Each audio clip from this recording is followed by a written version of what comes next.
प्याजे के बारे में पढ़ेंगे। यह थ्योरी बहुत इम्पोर्टेंट है जो कि सीटेट में हर बार पूछी जाती है। तो हम स्टार्ट करते हैं वीडियो को। हम जीन प्याजे के बारे में पढ़ेंगे। जीन प्याजे ने कौन सी थ्योरी दी थी? संज्ञानात्मक विकास का सिद्धांत।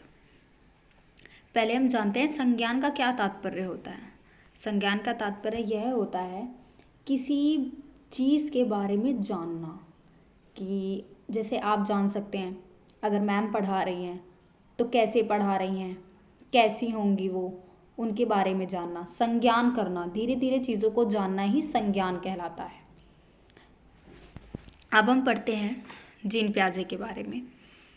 जीन प्याजे स्विट्जरलैंड के मनोवैज्ञानिक थे जिन्होंने संज्ञानात्मक थ्योरी दी थी। जीन प्याजे का मानना है कि जैसे जैसे बच्चों में जैविक परिपक्वता आती है वैसे वैसे वह वस्तुओं, चीज़ों की कंसेप्ट बना लेते हैं अपने दिमाग में चीज़ों का। मतलब जैसे जैसे बच्चे की उम्र बढ़ती रहती है वैसे वैसे वह अधिगम करता है। क्या होता है कि छोटा बच्चा है वह चीज़ों को धीरे धीरे कंसेप्ट बनाता है, सोचता है, जानता है चीज़ों को कि ये चीज़ ऐसी होगी। तो वह क्या करता है, छोटा बच्चा धीरे धीरे चीज़ों की कंसेप्ट बना लेता है। प्याजे के अकॉर्डिंग बच्चे सक्रिय ज्ञान निर्माता तथा वैज्ञानिक हैं जो संसार के बारे में अपने सिद्धांतों की रचना करते हैं।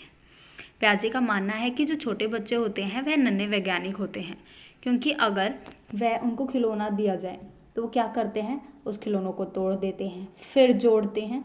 कुछ इस कारण प्याजे ने उन्होंने छोटे बच्चों को नन्हे वैज्ञानिक के रूप में जाना है। प्याजे के अकॉर्डिंग बच्चों की थिंकिंग अडल्ट से टाइप्स में अलग होती है पर क्वांटिटी में सेम होती है।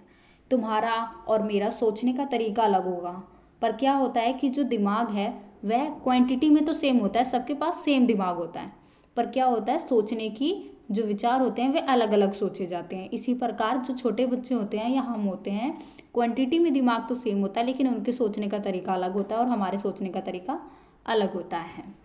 तो अब हम जानेंगे कंसेप्ट ऑफ कॉग्निटिव डेवलपमेंट, कि क्या कंसेप्ट है कॉग्निटिव डेवलपमेंट का। बात करते हैं अनुकूलन की। अनुकूलन का क्या तात्पर्य होता है कि वातावरण के अनुसार अपने आप को ढालना अनुकूलन कहलाता है। वातावरण के अनुसार अपने आप को ढालना ही अनुकूलन कहलाता है। अगर हम किसी भी पेपर के एग्ज़ाम की तैयारी करते हैं तो हम उस प्रकार का वातावरण अपने आप में क्रिएट करते हैं। कि क्या होता है कि अगर मुझे सीटेट की तैयारी करनी है तो मैं क्या करूँगी कि सीटेट के बारे में पढ़ूंगी, सीटेट की सभी बुक्स लाऊंगी, सीटेट के बारे में नोट्स इकट्ठा करूंगी, सीटेट से नोट्स बनाऊंगी, वैसा वातावरण क्रिएट करूंगी जिससे मैं उसी वातावरण में ढल जाऊं। वह अनुकूलन कहलाता है। अनुकूलन की दो प्रक्रिया होती है। पहली आत्मसत्करण, दूसरी क्या होती है, समायोजन। आत्मसत्करण का क्या तात्पर्य होता है? इसका मतलब होता है कि पूर्व ज्ञान को नए ज्ञान के साथ जोड़ना आत्मसत्करण कहलाता है। मतलब जैसे अगर हम किसी छोटे बच्चे को हमेशा रोज पार्क में लेकर जाते हैं, उसने डॉग देखा तो हम उसको डॉग के बारे में बताएंगे कि देखो इसके 4 पैर होते हैं, ये ऐसे कलर, वाइट कलर का होता है, इसे डॉग कहते हैं। ठीक है, हमने इसको ये बात बता दी बच्चे को। फिर सेकंड क्या होता है, समायोजन। इसमें हम पूर्व ज्ञान में परिवर्तन करके वातावरण के साथ तालमेल बिठाते हैं, उसको समायोजन कहते हैं। मतलब यह है कि अगर हम किसी एक दिन अगर बच्चे को पार्क में लेकर जाते हैं और हम ये बताते हैं कि डॉग है, इसके 4 पैर होते हैं, 2 कान होते हैं और इसे डॉग कहते हैं, ये वाइट कलर का होता है। अगले दिन क्या होता है, अगले दिन हम फिर बच्चे को लेकर जाते हैं और कहते हैं, फिर बच्चा अगले दिन देखता है कि डॉग है पर ये तो ब्लैक कलर का है। तो फिर हम उसे ये बताते हैं कि डॉग ब्लैक कलर का भी होता है। क्या होता है, ब्लैक कलर का भी होता है और ये भाव भाव करता है। तो फिर बच्चा समझता है कि हाँ डॉग ब्लैक कलर का भी होता है, वाइट कलर का भी होता है। फिर वो अगले दिन किसको देखता है, कैट को देखता है। फिर वो ये कहता है इसके भी 4 पैर हैं, पूँछ है, 2 कान है, पर ये भाव भाव नहीं करती, म्याऊं म्याऊं करती है। तो हम फिर बच्चों को ये बताते हैं कि यह कैट है, ये म्याऊं म्याऊं करती है, डॉग भाव भाव करता है।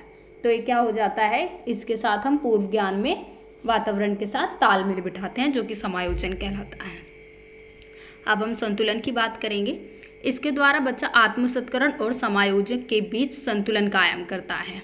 दोनों चीज़ों को कंसेप्ट में जान पाता है कि किसे कैट कहते हैं और किसे डॉग कहते हैं। अब हम स्कीमा के बारे में पढ़ेंगे।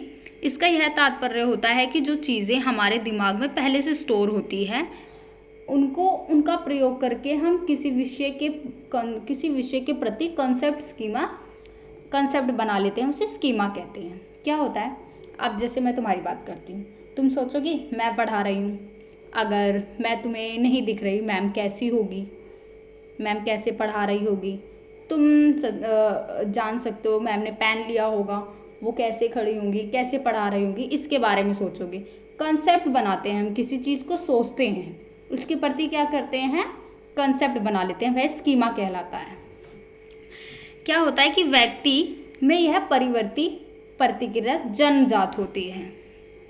अब हम पढ़ेंगे संगठन। संगठन का क्या मतलब होता है कि स्कीमा को संगठित करना ही संगठन कहलाता है। स्कीमाओं को पुनर्व्यवस्थित करना मतलब अगर मुझे अलग अलग विषय पढ़ना है, अलग अलग सब्जेक्ट्स पढ़ना है, तो मैं क्या करूँगी कि अलग अलग विषय पढ़ने के लिए कि मैं अलग अलग वीडियोस देखूँगी कि मुझे हिंदी पढ़नी है तो मुझे इन मैम से पढ़ना है, अगर मुझे इंग्लिश पढ़नी है तो मुझे इन मैम से पढ़ना है, और अगर मुझे मैथ पढ़नी है तो मुझे इन मैम से पढ़ना है। क्या करते हैं हम अपनी स्कीमाओं को क्या करते हैं, पुनर्व्यवस्थित कर देते हैं कि मुझे ये सब्जेक्ट इनसे पढ़ना है, मैथ पढ़ना है तो इनसे पढ़ना है। तो ये क्या होता है, संगठन कहलाता है। अब हम जानेंगे पियाजे के संज्ञानात्मक विकास की 4 अवस्थाएं। इन्होंने 4 अवस्थाएं बताई हैं। तो पहली है संवेदी अवपेशीय अवस्था, sensory motor skills, sensory motor stage, जो कि जन्म से लेकर 2 वर्ष तक होती है। इस अवस्था में बच्चा अपने ज्ञानेंद्रियों के माध्यम से सीखता है। कैसे सीखता है, अपने ज्ञानेंद्रियों के माध्यम से, अपनी आँख, कान, नाक, स्किन और जीभ के माध्यम वे चीज़ों को सीखता है। इस अवस्था में बच्चे के अंदर वस्तु स्थायित्व का गुण आ जाता है। इसमें बच्चा अपने दिमाग में वस्तुओं की छाप बना लेता है। इसे बच्चा छिपी हुई चीज़ों को, इससे क्या होता है, वो ढूंढ लेता है। वह जानने लग जाता है कि फ़ोन है, फ़ोन कैसा है, अगर चाबी कैसी है, मम्मी ने कहा बोतल तो बोतल कैसी होगी। वह चीज़ों को सोचने लग जाता है, जानने लग जाता है कि ये चीज़ है तो वो कैसी होगी। आजकल बच्चे फ़ोन ही इतना चलाते हैं, अगर उन्हें ये पता होगा अगर तुम फ़ोन छुपा भी दो तो वो फ़ोन को तुरंत ढूंढ लेते हैं। यही क्या होते हैं, संवेदी पेशीय अवस्था में बच्चे अपने ज्ञानेंद्रियों का इस्तेमाल करके चीज़ों की कंसेप्ट बना लेते हैं और उन चीज़ों को ढूंढने लग जाते हैं, छिपी हुई चीज़ों को भी वो ढूंढ लेते हैं। दूसरी अवस्था है पूर्व सक्रियात्मक अवस्था, जिसे कहते हैं प्री ऑपरेशनल स्टेज, जो कि होती है 2 वर्ष से लेकर 7 वर्ष तक। इस अवस्था में बच्चा चीज़ों को देखने और समझने लगता है। मतलब अगर हम साइकिल का नाम लें तो यह सोचने लगता है कि साइकिल ऐसी होगी, कैसी होगी। अगर हम हेलीकॉप्टर का नाम लेते हैं तो वो सोचने लग जाता है कि हेलीकॉप्टर कैसा होगा, वो चीज़ों को सोचने लग जाता है। इसमें बात करते हैं जीववाद। जीववाद का मतलब यह होता है, इसका यह तात्पर्य होता है कि जब हम बच्चे को इसमें क्या होता है कि बच्चा सजीव व निर्जीव चीज़ों में अंतर नहीं कर पाता। छोटे बच्चे होते हैं, वो गिर जाते हैं, वो रोने लग जाते हैं, उनकी मम्मा कहती है किसने मारा तुम्हें, जमीन ने मारा, अच्छा ठीक है मैं ज़मीन को मारती हूँ, ठीक है। तो इससे क्या होता है, बच्चा सजीव व निर्जीव चीज़ों में अंतर नहीं कर पाता। वह ज़मीन को मारने के बाद उसे अच्छा लगता है कि इसने मुझे मारा और मेरी मम्मा ने इसे मारा। इसे जीववाद कहलाता है। अब हम बात करते हैं अहं केंद्रित की। अहं केंद्रित का मतलब यह होता है कि जब बच्चा यह सोचना शुरू कर देता है कि जो मैं कर रहा हूँ वह सब ठीक है, अगर मैं खो खो खेलूँगा तो सब खो खो खेलेंगे, अगर मैं ये खाऊँगा तो सारे यही खाएंगे। उसका कहने का ये मतलब है जो मैं कर रहा हूँ वो सब सही है, यह बच्चा सोचने लग जाता है।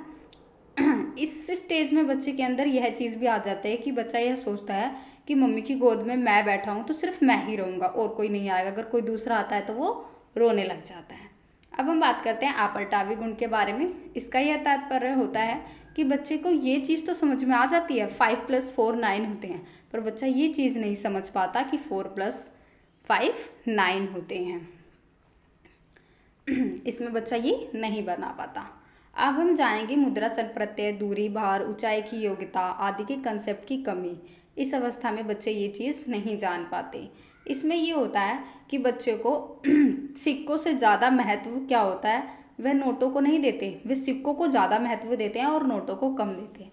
इसका मतलब ये, अगर तुम जितने सिक्के बच्चों को दे रहे हो और उतने ही नोट दो तो वो ज़्यादा फिर भी सिक्कों को मानेंगे, क्योंकि उन्हें सिक्के ज़्यादा भारी लगते हैं। अगर हम कोई चीज़ तोल रहे हैं, अगर तुम 1 किलो एक जगह रख दो और आधी आधी किलो अलग अलग रख दो तो फिर भी वो किसे कहेंगे ज़्यादा, जो आधी आधी किलो होगा। क्यों? क्योंकि वो चीज़ उन्हें दो दिखेगी। वह ऊंचाई, भार, इन सब के क्या होते हैं, अवस्था, इन सब चीज़ों को, कंसेप्ट को नहीं समझ पाते। अब हम जानेंगे केंद्रीकरण। केंद्रीकरण का क्या मतलब होता है? इसका यह तात्पर्य होता है कि किसी भी वस्तु की किसी भी एक विशेषता को देखना। जैसे हम नोटबुक की बात करते हैं, जब बच्चा सोचता है कि हम नोटबुक में सिर्फ क्या कर सकते हैं, छोटे बच्चे होते हैं वो सिर्फ ड्राइंग करते हैं, उनको ये नहीं पता होता कि हम क्या कर सकते हैं, नोटबुक में काम कर सकते हैं, नोट्स बना सकते हैं, हम पढ़ सकते हैं, हमें उससे कितनी सारी लाभ प्राप्त होंगे, वह इस चीज़ों को नहीं जान पाता। वह सिर्फ एक चीज़ों की एक ही विशेषताओं को देख पाता है। हम एक एग्जांपल लिख सकते हैं, फ़ोन। अगर उसके हाथ में फ़ोन आ गया, कुछ बच्चे होते हैं जो सिर्फ फ़ोन में गेम्स खेलते हैं, या कुछ होते हैं सिर्फ अपनी फ़ोटो खींचते रहते हैं, कुछ बच्चे रील्स देखते रहते हैं, तो उनको सिर्फ फ़ोन की एक ही विशेषता के बारे में पता होता है, जिससे वे फ़ोन की और सारी विशेषताओं को नहीं जान पाते। वह केंद्रीकरण कहलाता है। अब हम बात करते हैं संरक्षण। संरक्षण का क्या तात्पर्य होता है? अगर हम किसी भी वस्तु की साइज या शेप में चेंज कर दें तो उसकी क्वांटिटी पर कोई प्रभाव नहीं पड़ता, लेकिन बच्चा इसको समझ नहीं पाता। क्या होता है, जैसे एक बोतल है, साइज में बड़ी है और एक साइज में चौड़ी है, दोनों की क्वांटिटी में सेम पानी है, लेकिन बच्चा क्या करता है, वह बड़ी बोतल को चुनता है। क्यों? क्योंकि उसकी समझ में यह है कि बड़ी बोतल में ज़्यादा पानी है और उसमें कम पानी है। तो बच्चा इस चीज़ को नहीं समझ पाता। अब हम बात करते हैं क्रमबद्धता। क्रमबद्धता का ये तात्पर्य होता है, इसमें जो बच्चा होता है वह वस्तु को उनके आकार में रख नहीं पाता। क्या होता है, अगर हम बच्चे को टॉयज़ दे दें तो क्या कहते हैं, हम अगर ये कहें उन्हें कुछ ऐसे टॉयज़ दे दें कि इनको इनकी क्रम पर रखो, तो बच्चा इसमें क्या करता है, क्रम पर उसे नहीं रख पाता, वह चीज़ों को नहीं समझ पाता। अब हम बात करते हैं स्टेज 3 की, जो मूर्त सकारात्मक अवस्था होती है, कॉन्क्रीट ऑपरेशनल स्टेज, जो कि 7 से 11 वर्ष तक होती है। इस अवस्था में बच्चा सामने रखी हुई चीज़ों को देखकर ही कुछ कर सकता है। क्या होता है, मतलब मूर्त मतलब यह चीज़ होता है, चीज़ों को छू पाना, देख पाना, समझ पाना।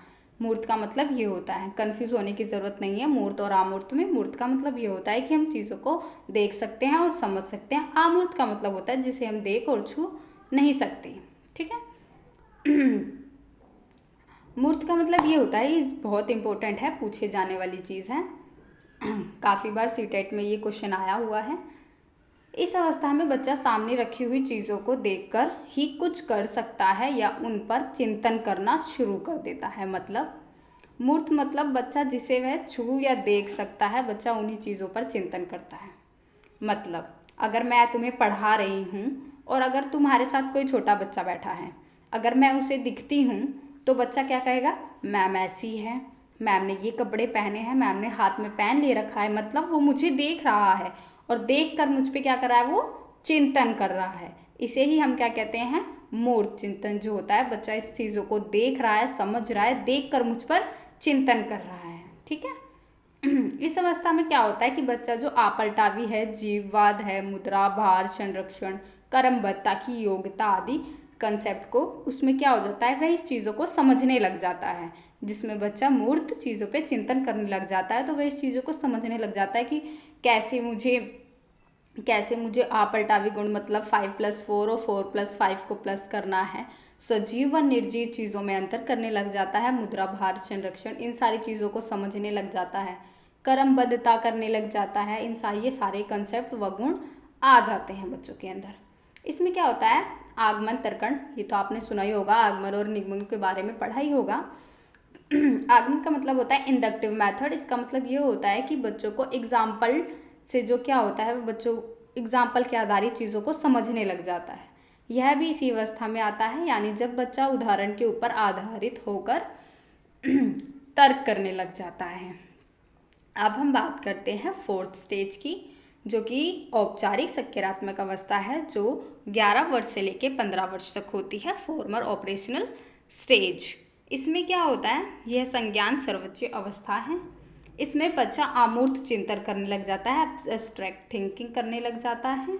आपको पता ही होगा एब्स्ट्रैक्ट थिंकिंग क्या होती है। अभी मैंने जैसा कि बताया आपको मूर्त अवस्था के साथ, कि बच्चा जिस चीज़ों को वो, अगर मैं तुम्हें पढ़ा रही हूँ, अब ये एग्जाम्पल अच्छा बैठेगा कि मैं तुम्हें पढ़ा रही हूँ और मैं दिख नहीं रही, और अगर तुम्हारे साथ वो बच्चा है जो 11 से 15 वर्ष की उम्र में है, वह बच्चा मुझ पे थिंकिंग कर सकता है कि ये मैम पढ़ा रही हैं जो मैं दिख नहीं रही, तो फिर भी वो मुझ पे थिंकिंग कर सकता है कि मैम ने पढ़ा रही हैं, मैम ऐसे पढ़ा रही होंगी, वो ऐसे, वो मुझ पे थिंकिंग कर सकता है, वो सोच सकता है, इस चीज़ों को जान सकता है।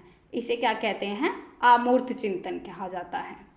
और इसमें क्या होता है, निगात्मक तर्कण भी होता है। इसमें बच्चा नियम के ऊपर तर्क करने लग जाता है, मतलब बच्चों को नियम देकर वह चीज़ों को समझने लग जाता है। तो आज के लिए बस इतना ही, अब मिलते हैं अगली वीडियो में। अगर किसी भी तरह की कोई प्रॉब्लम हो तो कमेंट सेक्शन में मुझे कमेंट ज़रूर करें।